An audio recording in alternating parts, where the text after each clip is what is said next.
কি গো, কি করছো? বসে আছি দেখো। হ্যাঁ, সে তো দেখতেই পাচ্ছি, কিন্তু আমার সাথে একটু বসবে না? না রে না, কেন?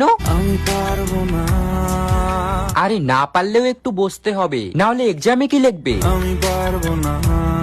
ওই দেখো আবার বলে পারবো না। কেন পারবে না তুমি? ভালো লাগে না যে আমার, ও আচ্ছা, তাহলে তোমার কি ভালো লাগে শুনি? ভাল লাগে চাইলে তুই আর চোখে। হেই, তুমি এটা কাকে বললে?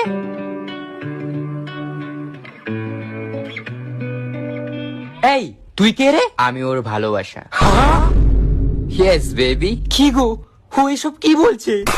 কি হলো, উত্তর দিচ্ছ না কেন? আর তুমি ওর সাথে কখন থেকে আছো? সারাটা দুপুর ধরে হ্যাঁ, তার মানে কি তুমি আমাকে সত্যি ভালোবাসো না? ও কিন্তু তোমাকে শেষ করে দেবে বলে দিলাম। চুপ ডাইনি। এই তুমি ওর কথায় কান দিও না তো, চলো আমরা দুজন মিলে একটু এনজয় করি।